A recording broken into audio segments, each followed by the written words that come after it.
신율의 뉴스 정면 승부 4부 시작하겠습니다. 오늘 4부 정면 인터뷰에서 만나볼 분은 더불어민주당 최고위원이시죠. 이원주 의원입니다. 이원주 의원님 지금 전화 연결돼 있습니다. 의원님 안녕하세요. 네, 안녕하세요. 아우, 이 더위 어떻게 지내세요? 거의 사우나던데요. 네. 네. 아우, 너무 심해요. 예? 네. 그러니까요. 네, 그래서 밖에를 안 나가고 그냥 그렇죠. 실내만 있습니다.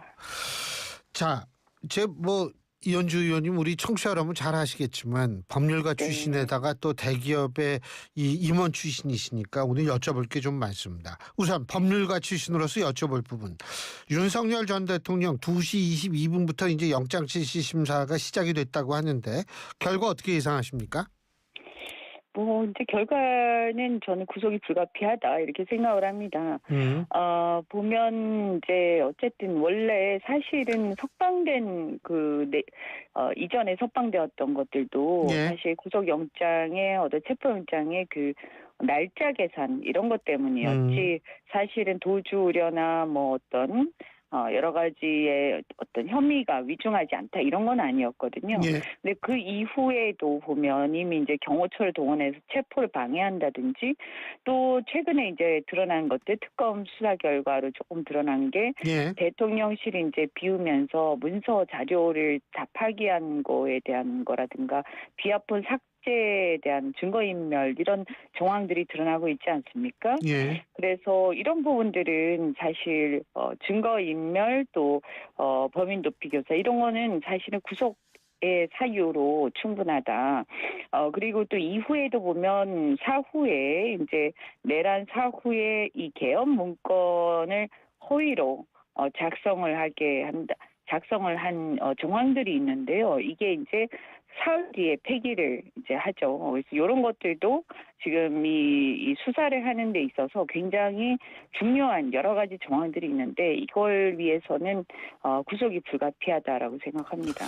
지금 의원님께서 그렇게 말씀하셨는데 법률가적 관점에서 그럼 한덕수 전 총리는 이거 지금 문서 사후 작성에 사인했다가 폐기하라고 지시한 거 이거는 어떻게 되는 거예요 그러면?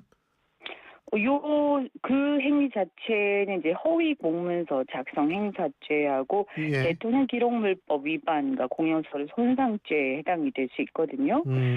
그래서 사실 한덕수 전 총리도 심각한 거죠. 이 사안 자체도요. 나중에 폐기를 승인했다고는 합니다만 사실 우리가 지금까지 그분이 쭉 변명하셨던 얘기들, 해명했던 얘기들, 국민들한테 했던 얘기하고는 드러난 상황은 많이 다르지 않습니까? 예, 그래서 이게 진실을 밝히기 위해서는 어쨌든 강제 수사가 여러모로 불가피한 상황이고 일단 내란 수괴인 윤석열 전 대통령에 대해서는 빨리 구속을 할 수밖에 없다 이렇게 보입니다. 예. 그리고 또 한 가지는 지금 박찬대 의원이 발의한 내란 특별법이라는 것이 있는데 이게 네. 내란번의 사면 복권 제한 그리고 내란번 배출 정당의 국고 보조금 차단 이런 건데 이거 네. 어떻게 보십니까? 저는 그 내란범에 대한 사면복권자 이것은 사실은 굉장히 늦었다. 지금이라도 빨리 해야 된다 이렇게 생각합니다. 예. 우리가 보면 사실은 내란, 군사 쿠데타 이런 게 지금 지금 현재 이 시대에 또 일어난다는 것은 국민들이 감히 정말 상상할 수 없었던 일이거든요. 예.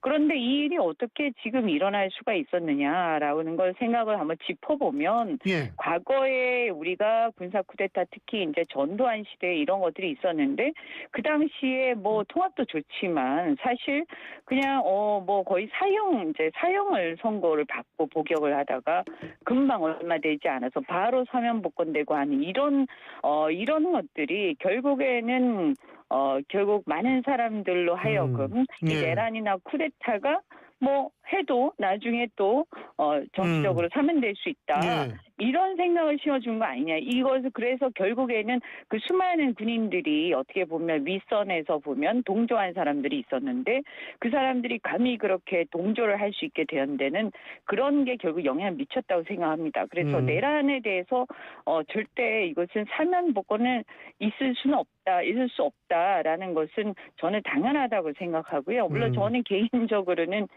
대통령 사면권 이런 것 자체에 대해서는 제도 자체에 대해서 좀 부정적으로 평가하는 입장이기도 하고요.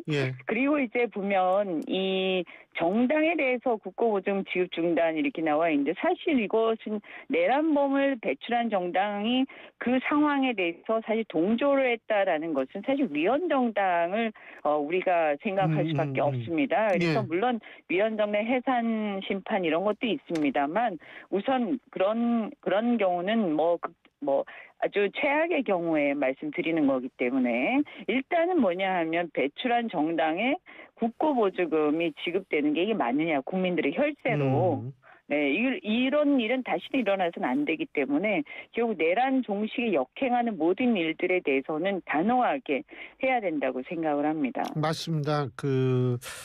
사실 21세기 2025년, 2024년에 이런 일이 벌어지지 아무도 몰랐는데 그런 의미에서 예방적 차원이라도 일벌백계를 해야 되고 사면복권이라는 건 제한이 돼야 된다라는 그런 말씀 아마 많은 분들이 동의할 겁니다. 네, 그렇습니다. 저는 사실은 저 자신도 보수 성향이 되게 강한 정치인이고요.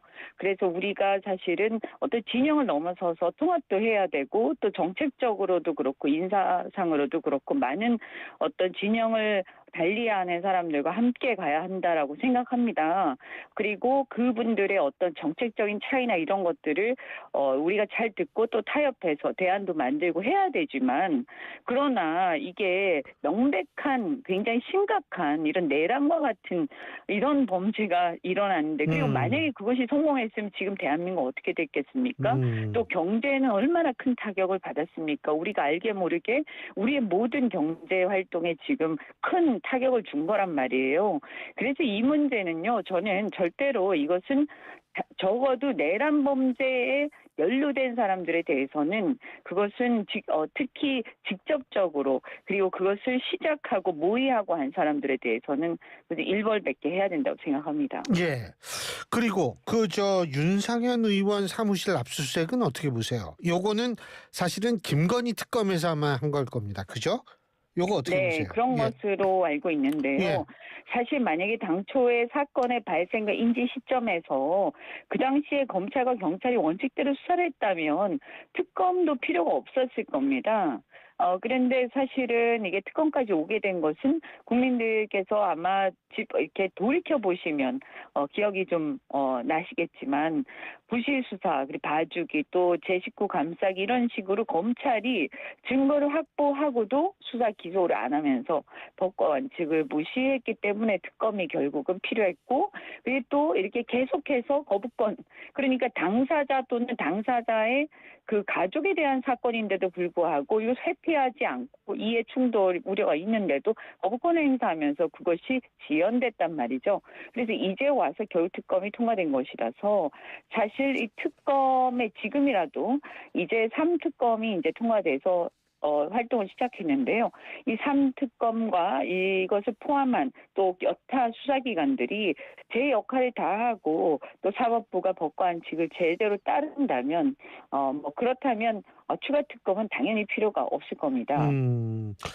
또 이현주 의원님께서는 그 대기업도 이 임원 출신이시기도 하니까 지금 미국에서 말이에요. 왜 그러니까 거기는 우리가 새벽이지 그쪽은 아니니까 우리 새벽마다 뭐가 이렇게 떠요. 어제는 그 방위비 전액 부담하라 이런 식으로 하고 지금 일본하고 우리가 25%로 딱 되지 않았습니까 지금? 네.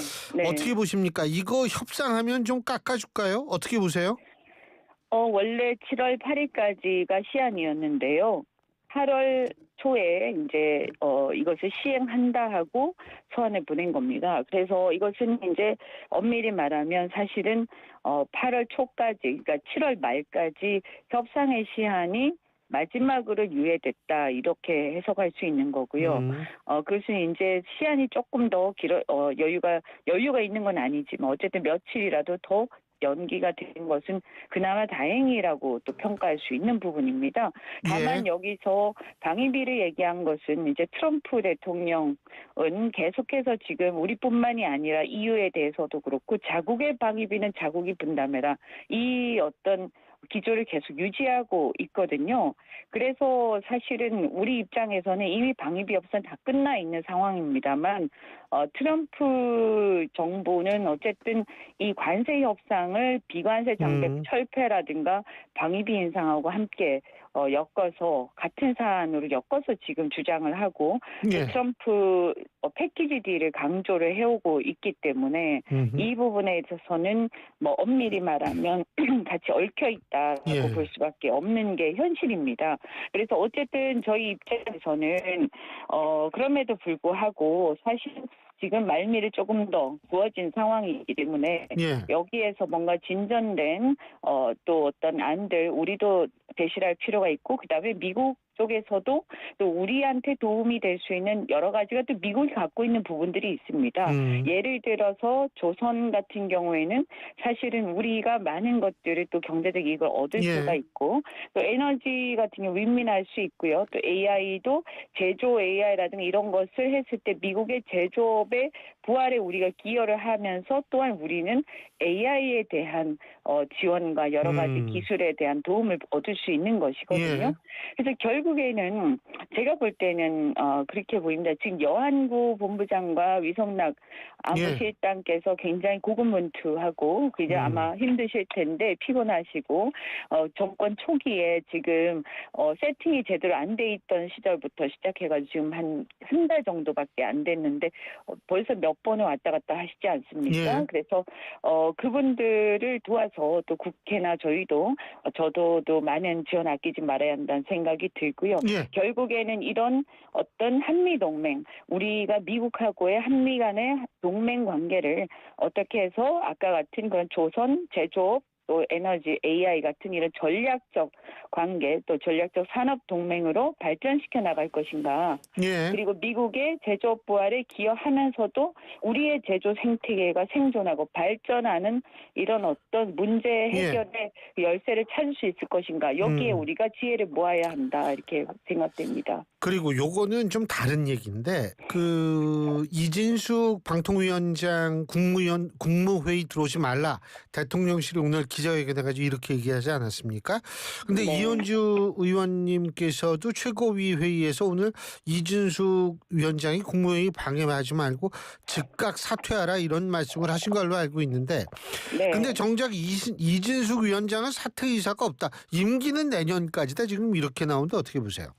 아니 원칙은 방통위원장 임기는 내년까지인 게 맞죠. 내년 8월까지이고요.